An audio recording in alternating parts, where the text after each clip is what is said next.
Where can I find strategies that actually work? This is a really interesting question because there are a lot of good strategies out there. There are good strategies out there that are free on certain websites, but the problem is finding the right strategy and the context behind it. So you might be able to see on a website, do X, Y, and Z. That may or may not work. So the key thing is also not so much where you find the strategy, it's actually testing it. So we have strategies within our community that are, one strategy has been tested over 20 years. We have other strategies that have been traded live for 5, 6, 7 years that have shown a positive result. Now let's say a new student comes to me and I say, well, okay, you're looking to be a swing trader because you've got a full-time job. Well, these are our 3 top performing swing strategies that have been tested and traded over 7, 8 years as a combined total. I still want you to go and test them yourself. Even though, yep, here it is on a plate with the results to back it up, still go and test it yourself because then you take an ownership over it that you don't have if you simply copy somebody else's. How can they test them?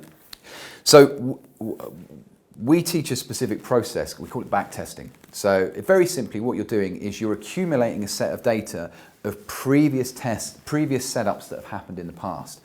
And that does 2 things. Initially what it does is we could say it gets your eye in. So what you do is you get used to looking for a certain set of criteria. Because one of the problems traders have when they start out is they'll look at a chart with a set of criteria and they'll see everything else but the criteria that's their strategy. So by looking back at chart data for a year, 2 years, you get good at seeing the pattern in its own right. The second thing is you build up a set of data. So for instance, I know that 78% of my winning trades go into some form of losing position, so some form of drawdown before they hit target. So straight away, psychologically, I'm ahead of the guy that when the trade starts going against him, he starts thinking, shit, have I picked the wrong trade? Or, oh, is this the wrong position to be in? Or should I widen my stop? I already know that's going to happen nearly 80% of the time. I'm going to see some dip before I hit target. So what you're doing is you're building up a set of stats on things like win rate, average risk to reward. What happens if you've got a risk to reward of 1.5 to 1 versus a risk to reward of 2 to 1? Well, the 2 to 1 gives me a greater profitability at the end of 100 trades, but the 1.5 to 1 gives me a better win rate. Now, if that trader is more concerned about winning, it may be that they go for the 1.5 to 1 risk to reward versus the 2 to 1. I've got quite a thick skin. I've been doing this a long while. I can cope with a week of drawdowns. I can cope with a month or even a couple of months where I'm not actually profitable, but I know that over the longer term that's going to work, but that's because I'm going for a greater risk to reward on my trades. How can I protect my money during unfavorable market conditions? Interesting question. As a trader, I don't tend to do, again, you've got to define unfavorable conditions. As the investor, so let's say you started investing into the S&P right now. The stock market's been on its second longest run of all time. You got in now, market conditions change. Well, on average, recessions, so market downturns last a year, then you may have 3 or 4 years for the market to recover.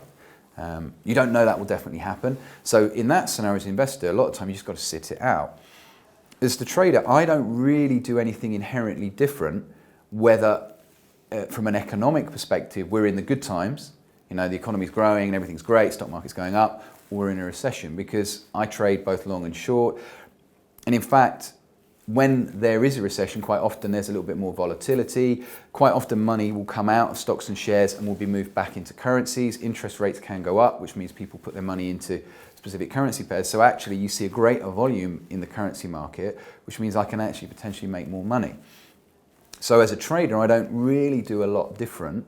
The only thing I will do, my thing is I will protect my cash assets by having a certain amount of my cash assets, in percentage of that in gold and silver, just in case anything was to go wrong with a broker or anything like that. So for me, it's very, very specific. As a trader, just keep doing what you're doing, keep monitoring your results, and keep comparing the drawdown periods and the winning periods to see if anything is starting to look out of the ordinary.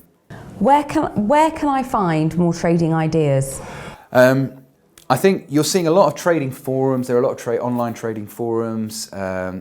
I think the thing you have to be careful of with the likes of YouTube and trading forums is what might work for one person might not necessarily work for you, because there's not been the interaction and the feedback. So when I'm working with a new student, part of the strategy that student will start with, that new trader will start with, is based around their circumstances, their needs, their wants, their risk levels.